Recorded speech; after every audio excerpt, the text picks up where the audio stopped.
Assalamualaikum warahmatullahi wabarakatuh. Jadi, kami di sini ingin memenuhi tugas mata kuliah Manajemen Pendidikan yang dosen pengampunya Ibu Tri Winindya Sari Palupi, MPD. Jadi, adapun topik yang ingin kami bahas yaitu manajemen berbasis sekolah, yang beranggotakan Muhammad Ripial Hakim, Maisha Asifa, Saidah Ulpiyah, dan Jahda Sarpia. Langsung saja kita ke topik awal yaitu manajemen berbasis sekolah. Istilah manajemen berbasis sekolah adalah terjemahan langsung dari School Based Management yang secara luas berarti pendekatan politis untuk mendesain ulang organisasi sekolah dengan memberikan kewenangan dan kekuasaan kepada partisipan sekolah pada tingkat lokal guna memajukan sekolah. Partisipan sekolah adalah kepala sekolah, guru, konselor, pengembang kurikulum, administrator, orang tua siswa, masyarakat sekitar, dan siswa.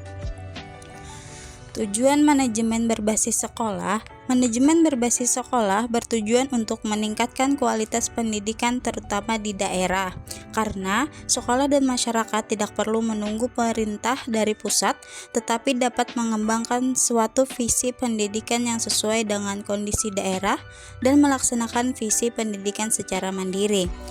Hal ini ditegaskan oleh Supriyono dan Sapari bahwa tujuan penerapan manajemen berbasis sekolah adalah untuk meningkatkan efisiensi, pengelolaan serta mutu dan relevansi pendidikan di sekolah.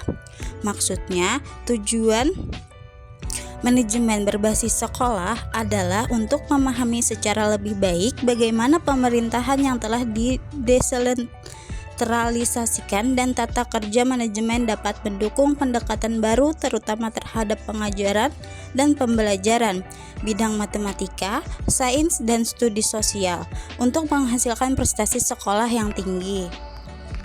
Pada dasarnya, tujuan MBS bermuara pada 5 hal, yakni yang pertama, meningkatkan mutu pendidikan dalam mengelola dan inisiatif sekolah dalam mengelola dan memberdayakan sumber daya yang tersedia. Yang kedua, meningkatkan kepedulian warga sekolah dan masyarakat dalam penyelenggaraan pendidikan melalui pengambilan keputusan. Yang ketiga, meningkatkan tanggung jawab sekolah kepada orang tua, masyarakat, dan pemerintah tentang mutu sekolah. Yang keempat, meningkatkan kompetensi yang sehat antar sekolah untuk pencapaian mutu pendidikan yang diharapkan. Yang terakhir, memberdayakan potensi sekolah yang ada agar menghasilkan lulusan yang berhasil, guna, dan berdaya guna. Manajemen peserta didik. Secara etimologis, kata manajemen merupakan terjemahan dari kata manajemen bahasa Inggris yang terdiri dari kata manage atau to manage yang berarti menyelenggarakan, membawa, atau mengarah. Kata manage juga bermakna mengurus, mengatur, melaksanakan, mengelola, atau menata. Manajemen merupakan proses mendesain dan memelihara lingkungan, di mana individu bekerja sama di dalam kelompok untuk mencapai tujuan tertentu secara efisien. Manajemen adalah pengendalian dan pemanfaatan daripada semua faktor dan sumber daya yang menurut suatu perencanaan diperlukan untuk mencapai atau menyelesaikan suatu tujuan kerja yang tertentu. Dengan demikian, aktivitas manajemen mencakup spektrum yang luas, sebab mulai dari kegiatan bagaimana menentukan arah organisasi di masa depan, menciptakan kegiatan-kegiatan organisasi, mendorong terbinanya kerjasama antara sesama anggota organisasi, serta mengawasi kegiatan dalam mencapai tujuan. Ruang lingkup manajemen peserta didik. Menurut Mulyasa, ruang lingkup manajemen peserta didik melainkan yang pertama ada perencanaan kesiswaan, yang kedua ada penerimaan, penyeleksian, dan orientasi siswa baru, yang ketiga pengelompokan siswa, yang keempat pembinaan disiplin siswa, yang kelima kegiatan ekstrakurikuler, yang keenam layanan khusus yang menunjang manajemen peserta didik, yang ketujuh organisasi siswa intrasekolah, yang kedelapan evaluasi kegiatan siswa, yang kesembilan perpindahan siswa, yang kesepuluh kenaikan kelas dan penjurusan, dan yang terakhir kelulusan dan alumni. Tujuan manajemen peserta didik. Tujuan umum manajemen peserta didik adalah mengatur kegiatan-kegiatan peserta didik agar kegiatan tersebut menunjang proses belajar mengajar di sekolah. Lebih lanjut, proses belajar mengajar di sekolah dapat berjalan lancar, tertib dan teratur sehingga dapat memberikan kontribusi bagi pencapaian tujuan sekolah dan tujuan pendidikan secara keseluruhan. Tujuan khusus manajemen peserta didik adalah meningkatkan pengetahuan, keterampilan, dan psikomotor peserta didik, menyalurkan dan mengembangkan kemampuan umum, kecerdasan, bakat, dan minat peserta didik, menyalurkan aspirasi, harapan, dan memenuhi kebutuhan peserta didik. Dengan terpenuhinya 1, 2, dan 3 di atas, dapat diharapkan peserta didik dapat mencapai kebahagiaan dan kesejahteraan hidup yang lebih lanjut, dapat belajar dengan baik dan tercapai cita-cita mereka. Peran guru dan layanan khusus. Peran guru dalam manajemen peserta didik mencakup berbagai tanggung jawab, termasuk memberikan pendidikan yang bermutu, memantau kemajuan siswa, dan mendukung perkembangan holistik mereka. Sementara itu, layanan khusus dalam konteks manajemen peserta didik mencakup upaya untuk mendukung siswa yang memiliki kebutuhan khusus atau menghadapi tantangan tertentu. Pembinaan peserta didik adalah layanan-layanan khusus yang menunjang manajemen peserta didik itu sendiri. Layanan-layanan khusus tersebut diantaranya layanan bimbingan dan konseling, layanan perpustakaan, layanan kesehatan, layanan transportasi, layanan kantin, dan layanan asrama. Manajemen pendidik dan tenaga pendidik. Manajemen tenaga kependidikan didefinisikan sebagai kegiatan menggerakkan orang lain untuk mencapai tujuan pendidikan. Tenaga kependidikan adalah anggota masyarakat yang mengabdikan diri dan diangkat untuk menunjang pelaksanaan pendidikan. Sedangkan pendidik adalah tenaga kependidikan yang berkualifikasi sebagai guru, dosen, tutor, instruktur, fasilitator, dan sebutan lain yang sesuai dengan kekhususannya, serta berpartisipasi dalam menyelenggarakan pendidikan. Adapun guru adalah pendidik profesional dengan tugas utama mendidik, mengajar, membimbing, mengarahkan, melatih, menilai, dan mengevaluasi peserta didik pada pendidikan anak usia dini, jalur pendidikan formal, pendidikan dasar, dan pendidikan menengah. Tujuan manajemen tenaga pendidik dan kependidikan. Tujuan manajemen tenaga pendidik dan kependidikan berbeda dengan manajemen sumber daya manusia pada konteks bisnis. Di dunia pendidikan, tujuan manajemen sumber daya manusia lebih mengarah pada pembangunan pendidikan yang bermutu, membentuk sumber daya manusia yang handal, produktif, kreatif, dan berprestasi. Pengangkatan pendidik dan kependidikan. Di Indonesia, untuk pegawai negeri sipil, promosi atau pengangkatan pertama biasanya sebagai calon PNS dengan masa percobaan 1 atau 2 tahun. Kemudian, ia mengikuti latihan prajabat dan setelah lulus diangkat menjadi pegawai negeri sipil penuh. Setelah pengangkatan pegawai, kegiatan berikutnya adalah penempatan atau penugasan.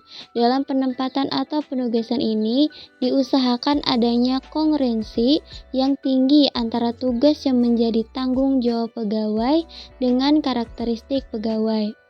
Untuk mencapai tingkat kongruensi yang tinggi dan membantu personel supaya benar-benar siap secara fisik dan mental untuk melaksanakan tugas-tugasnya, maka perlu dilakukan fungsi orientasi, baik sebelum atau sesudah penempatan. Pegawai negeri sipil yang diangkat untuk pertama kali dalam jabatan guru harus memenuhi syarat, yaitu berijazah paling rendah sarjana S1 atau diploma 4 atau D4 dan bersertifikat pendidik. Pangkat paling rendah penata muda, golongan ruang 3 atau A. Memiliki kinerja yang baik yang dinilai dalam masa program induksi. Setiap unsur penilaian pelaksanaan pekerjaan dalam daftar penilaian pelaksanaan pekerjaan DP3 paling kurang bernilai baik dalam 1 tahun terakhir. Penempatan pendidik dan kependidikan. Penempatan seorang pegawai negeri sipil dalam pangkat ini menunjukkan wewenang dan tanggung jawab atas tugas yang diberikan kepadanya. Pegawai diserahi tugas dan digaji berdasarkan peraturan perundang-undangan yang berlaku dan diangkat dalam jabatan dan pangkat tertentu. Tahap penempatan dan penugasan merupakan tahap yang paling kritis di mana kesalahan pada penempatan dan penugasan karena mengakibatkan konflik pada suatu lembaga.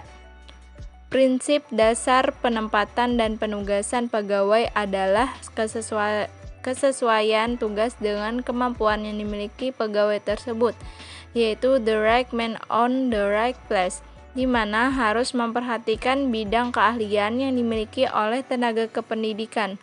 Perwujudan penempatan yang tepat pada jabatan yang tepat akan membawa hasil yang lebih baik bagi lembaga. Pengembangan pendidik dan kependidikan. Teknologi dan informasi sekarang ini sudah berkembang dengan pesatnya, sehingga diperlukan tenaga kependidikan yang bisa mengimbangi perkembangan teknologi saat ini, agar tidak tertinggal. Sehubungan dengan hal tersebut, perlu adanya pengembangan tenaga kependidikan. Pengembangan tenaga kependidikan sering juga dikatakan sebagai peningkatan tenaga kependidikan atau peningkatan profesi. Dengan adanya pengembangan tenaga kependidikan ini, tenaga pendidik dan tenaga kependidikan dituntut untuk mengembangkan dirinya dalam berbagai aspek pendidikan. Upaya pengembangan yang dimaksud bisa dilaksanakan secara individual dan melalui organisasi profesi. Upaya pengembangan atau peningkatan profesi secara individual dapat dilakukan melalui berbagai cara sebagai berikut. Yang pertama, peningkatan melalui penataran. Kedua, peningkatan profesi melalui belajar sendiri. Ketiga, peningkatan profesi melalui media massa. Selanjutnya adalah kesimpulan. Manajemen berbasis sekolah atau MBS merupakan pendekatan yang memberikan otonomi kepada sekolah untuk mengelola sumber daya dan membuat keputusan yang sesuai dengan kebutuhan dan karakteristik lokal. Berdasarkan diskusi sebelumnya, dapat diambil beberapa kesimpulan tentang manajemen berbasis sekolah, yakni yang pertama otonomi sekolah, kedua partisipasi aktif stakeholder, ketiga kesesuaian dengan kondisi lokal, 4 peningkatan kualitas pembelajaran, 5 pemberdayaan guru, 6 akuntabilitas dan transparansi, ke-7 peningkatan inovasi, ke-8 peningkatan kesejahteraan siswa, dan yang ke-9 adalah pembelajaran kolaboratif. Selanjutnya adalah manajemen peserta didik dipandang sebagai bagian dari keseluruhan manajemen sekolah. Manajemen peserta didik atau kesiswaan merupakan proses pengurusan segala hal yang berkaitan dengan peserta didik, mulai dari penerimaan peserta didik hingga keluarnya peserta didik dari suatu sekolah. Manajemen peserta didik adalah mengatur kegiatan-kegiatan peserta didik agar kegiatan-kegiatan tersebut menunjang proses belajar, mengajar sehingga dapat berjalan lancar, tertib dan teratur, sehingga dapat memberikan kontribusi bagi pencapaian tujuan sekolah dan tujuan pendidikan secara keseluruhan. Ada 2 pendekatan yang digunakan dalam manajemen peserta didik, yaitu pendekatan kuantitatif dan pendekatan kualitatif. Yang terakhir adalah manajemen tenaga pendidikan didefinisikan sebagai kegiatan menggerakkan orang lain untuk mencapai tujuan pendidikan. Tenaga kependidikan adalah anggota masyarakat yang mengabdikan diri dan diangkat untuk menunjang pelaksanaan pendidikan. Sedangkan pendidik adalah tenaga kependidikan yang berkualifikasi sebagai guru, dosen, tutor, instruktur, fasilitator, dan sebutan lain yang sesuai dengan kekhususannya serta berpartisipasi dalam menyelenggarakan pendidikan.